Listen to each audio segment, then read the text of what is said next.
هلو. في سؤال بتسأله كتير بقالي فترة، والسؤال دوت بيتسأل من ناس كتير قوي، بالتحديد الفنان محمد سيد، وهو ازاي اكسر رهبة المسرح؟ قبل ما اقولك ازاي تكسر رهبة المسرح، الاول لازم تعرف الحاجات اللي لو حصلت لك تتأكد انك عندك رهبة المسرح. واحد، قلبك يدق بسرعة. اتنين، يسيبك ضيق تنفس. تلاتة، تعرق كتير. أربعة، ريقك يبقى جاف. خمسة، انك تشعر بالسقعة بالبرودة. ستة، ان معدتك مش مستقرة. دي الحاجات اللي لو حصلت لك تعرف انك فعلا عندك رهبة مسرح. الحاجات اللي حصلت لك وانت طالع على خشبة المسرح، او وانت بتمثل مشهد قدام كاستنج او قدام حد. تاني حاجة لازم نعرفها الاسباب اللي بتخليك عندك رهبة مسرح او بتوصلك لمرحلة انك خايف من اللي قدامك. اول حاجة، انك عندك وعي كامل بان موجود قدامك عدد كبير او موجود قدامك جمهور. اتنين، انك خايف انك تظهر بمظهر ما يبقاش كويس، وان خوفك على مظهرك ده بيسبب ان يبقى عندك رهبة. تلاتة، القلق من حكم الناس، انك تبقى قلقان ان الاخرون يحكموا عليك. اربعة، انك يبقى عندك تجربة فاشلة او سمعت من شخص ما تجربة فاشلة. خمسة، التدريب الضعيف والغير كافي. ستة، مقارنتك بحد غيرك. دلوقتي احنا عرفنا ازاي يجيلك رهبة الجمهور وايه اسبابها. تعال بقى نتكلم ازاي تتفادى رهبة الجمهور او ما يبقاش عندك رهبة جمهور. واحد، الاسترخاء ده بيساعدك في انك تعدي شوط كبير جدا. اتنين، التأمل. المفروض انك من 15 ل 20 دقيقة بتتأمل فيها في الدنيا، وبتفصل عقلك خالص، وبتبدأ تستخدم نفسك في انك تسترخي جسديا. تلاتة، تجنب شرب القهوة. والحاجات اللي بنتكلم عليها دي بنتكلم على اللي طالع خشبة المسرح او عنده عرض. ما تفكرش ان انت لما تشرب القهوة هتفوق، الا لو انت في حالة واحدة انك من مدمنين القهوة. لكن انت لو مش مدمن القهوة وحد نصحك بشربها، فصدقني القهوة مش هتزيد من حيويتك ونشاطك، القهوة هتزيد من التوتر والعصبية. أربعة، حدد وقت يخلص فيه التوتر.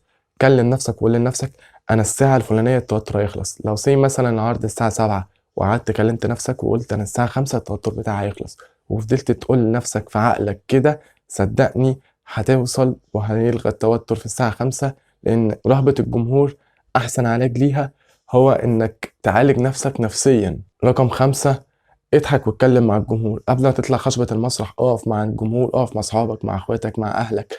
اضحك وهزر معاهم، لان ده هيساعدك كتير قوي انك تخف من التوتر، وانك تركز اكتر انك تقدم لهم حاجة تضحكهم زي ما عملت معاهم. رقم 6، اوصل بدري. ما توصلش متأخر. وصولك متأخر هيخلي الناس كلها، أو هيخليك وانت داخل المسرح شايف الناس كلها قدامك، هيعمل لك رهبة، هيخليك خايف من كمية العدد. لكن لو وصلت بدري، ساعدت المخرج في الإعداد، ساعدت مدير مثلا الخشبة في إنك تساعدهم يعملوا حاجة، ساعتها هتحس بالقيادة، هتحس بالسيطرة، هتحس إن المكان ده بيتك، إن المكان ده بتاعك، فأنت بتعمل حاجة عادي. 7، اتخيل حد بتحبه وسط الجمهور، حبيبتك، أبوك، صاحبك، اي حد تخيله وسط الجمهور، وتخيله في الصفوف الاماميه، يعني واقف اول واحد وسط الناس. وخليك دايما مستني رد فعل منه كويس. لو موجود مثلا او في العرض بتاعك جبت حبيبتك او هلك، خليهم دايما في اول صف ليك، علشان تتفادى الغلط، وعشان كمان تثبت لهم انك جدير بالثقه. 8، ما تقولش لحد انك متوتر. لو عرفت حد من صحابك، حد من الجمهور انك متوتر، صدقني عينهم هتبقى عليك، وده هيزيد من توترك وهيزيد من قلقك. 9، سجل لنفسك. سجل لنفسك بروفاتك، سجل لنفسك وانت في البيت، سواء كنت بتتدرب على المشهد، بتتدرب على الدور، بتتدرب على الشخصية. سجل لنفسك، لان كل مرة مع التسجيل بيزيد ادائك مرة عن مرة عن مرة، وده بيديك الثقة في نفسك اكتر.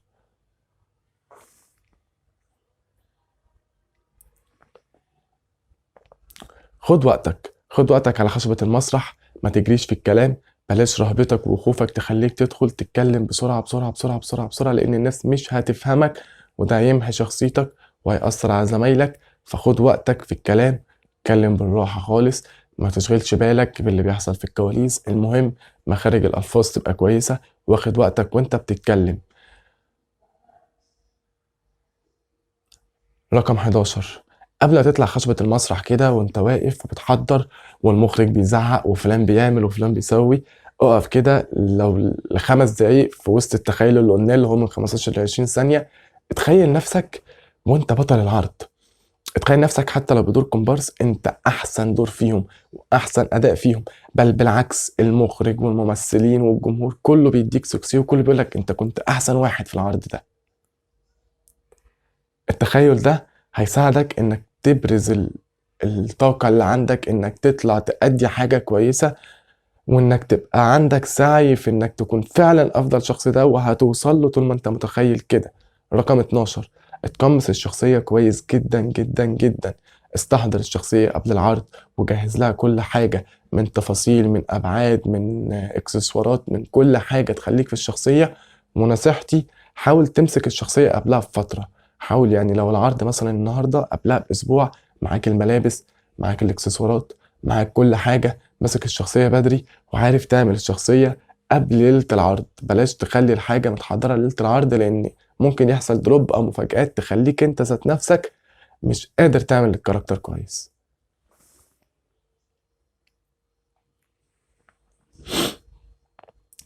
نصيحة مني، هنصحك 5 نصايح عن تجربة وعن خبرة لازم تعملها.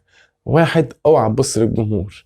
دايما في المسرح بيبقى فيه إضاءة موجودة فوق الجمهور، ركز فيها وما تبصلهاش كتير برضو عشان ما تضرش عينك وتطلع من العرض تعبان.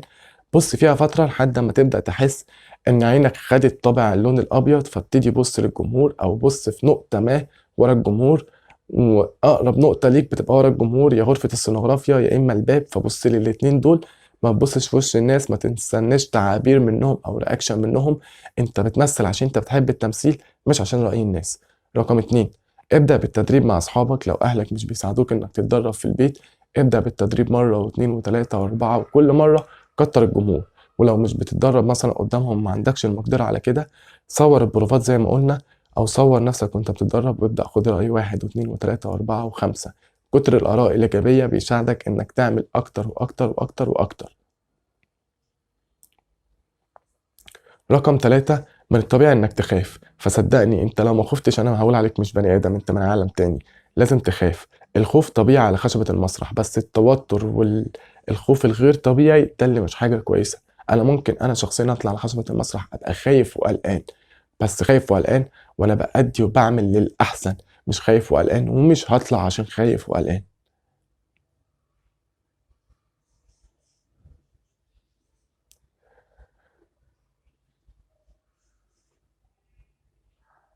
رقم 4، تخيل إن نجمك المميز أو نجمك المفضل أو أكتر شخص بتحبه وقدوة ليك موجود في العرض.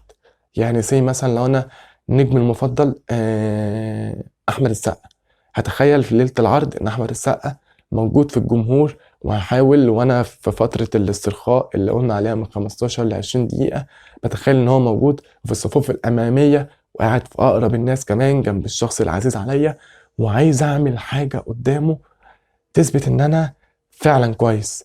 بمعنى صح، إيه، جات الفرصة إن أقف قدام حد بحبه فمش عايز أغلط. حاول تتخيله في صديق موجود، لو مثلا في حبيبة موجودة، الناس دي كلها موجودة، تخيله في شخص مفضل ليك، نجمك المميز.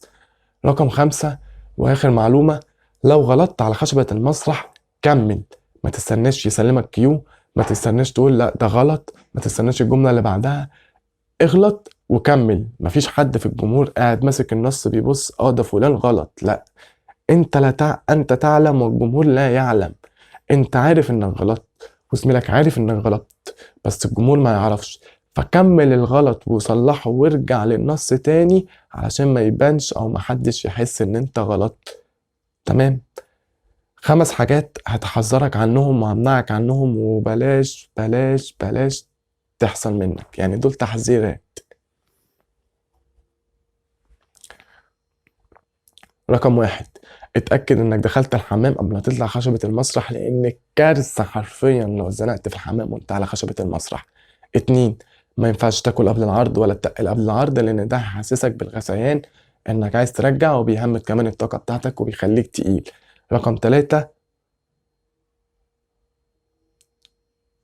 لو ما كنتش عندك هدوم للشخصية او لو ما كنتش محضر لبس للشخصية، فاختار احسن لبس عندك يخليك مستريح في ادائك الحركي على خشبة المسرح. ما تختارش حاجة متقفزة وضيقة وتقول عشان الجمهور ما يبصليش على ملابسي بصة وحشة. اختار اللبس اللي يريحك طالما المخرج ما اغصبش عليك بملابس للشخصية.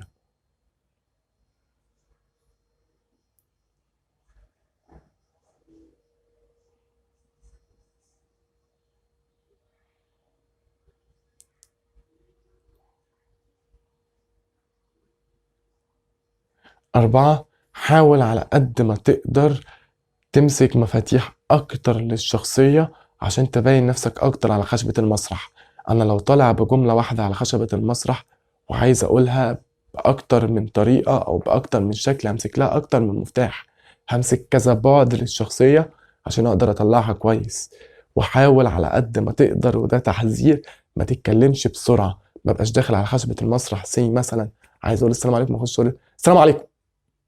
ما تتكلمش بسرعة، وما تطلعش التوتر في الكلام. يعني ما تخش تقول السلام عليكم، بلاش اللي بيعلى مرة واحدة ده في التوتر. المفروض بتدخل السلام عليكم، بتتك على نهاية الحروف، ومش دايما عشان الجمهور ما يملش.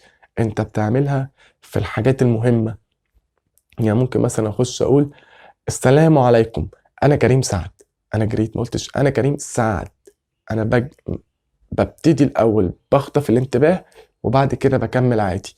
اخر معلومة ودي اهم معلومة، اعمل لكلماتك مفاتيح. انا معايا مونولوج طويل عريض والمفروض هطلع اوديه على خشبة المسرح. عشان اطلع اعمله كويس هختار كلمات ما سهل عليا حفظها وسهل عليا تذكرها، وبحفظ الكلمة دي لان دي مفتاح ليا اني ارجع للحدث اللي بعده. لو مسكت مثلا في المونولوج 5 أو 6 أو 7 مفاتيح، فممكن عن طريقهم لو نسيت الباقي ارتجل الموضوع، على عكس ما انا نسيت الموضوع كله فمش عارف انا هقول ايه. يبقى المفاتيح بتاعت الموضوع ده او المفاتيح بتاعت النص بتاعي هي اللي بتساعدني اني ارجع اتذكر الكلام او اني ارتجل على الكلام. واخر نصيحة ودي رقم 6، حاول تتعلم الارتجال على قد ما تقدر، لان منقذك الوحيد على خشبة المسرح هو الارتجال. ولا على خشبة المسرح مخرج هيقول ستوب وهيقول عيدوا لي المشهد ده من تاني، ولا على خشبة المسرح واحد زميلك يقول لك ايه يا عم انت نسيت وهتضحكوا، ولا الحاجات دي هتحصل على خشبة المسرح. خشبة المسرح هو المنقذ الوحيد ليك الارتجال، والارتجال المحترم، الارتجال اللي ممكن تجيب بيه سكسي من غير اسفاف، من غير اهانة، من غير ايحاءات، من غير اي حاجة من الحاجات اللي بنشوفها اليومين دول. فتعلم ارتجال على قد ما تقدر، واسمعوا لأي مخرج في البروفات عن التمارين اللي بيعملها وعن الورش اللي بيعملها. مهما كان التمرين كوميدي، مهما كان التمرين لعب، فالمخرج عنده هدف ما ورا التمرين. انت بتلعب في التمرين بس هو بيبقى ليه نظرة. انا شايف ان ده في ارتجاله كويس، انا شايف ان ده في الصوت كادره كويس، انا شايف ان ده في ايقاع الحركة كويس، انا شايف ان ده في الدراما كويس. المخرج من الالعاب اللي بيعملها في البروفات او من اللي بيحصل في البروفات بيقدر يكون صورة عن الكاركتر اللي قدامه، بناء عليها بنقدر نحطه في الموقع على خشبة المسرح أو في الموقف. أنا ممكن أبقى في موقف 2 على خشبة المسرح أنا كمخرج، والاتنين نسوا والاتنين ما قدروش يرتجلوا، هعرف أدخلهم شخص ما بدوره في كاركتره في مكانه بس في مشهد مش بتاعه ومحدش عارف، واخليه يرتجل ويكمل سياق المسرحية عادي. بالعكس ويضيف لهم طابع الكوميديا كمان من غير ما يبين إن الناس دي كلها وقعت. فأنا عشان أعرف الشخص ده بعرفه عن طريق البروفات، بعرف عن طريق الورشة اللي بعملها داخل البروفا. فمهما كانت البروفا فيها تمارين وانت حاسس ان التمارين دي ملهاش لازمة وان احنا بنلعب ومضيعة للوقت، لا صدقني مفيش تمرين داخل قاعة البروفات ملوش 30 لازمة. كل التمارين ليها لازمة. وبكده ابقى جاوبت عليك يا محمد في ازاي تكسر رهبة المسرح. اشوفكم في موضوع تاني.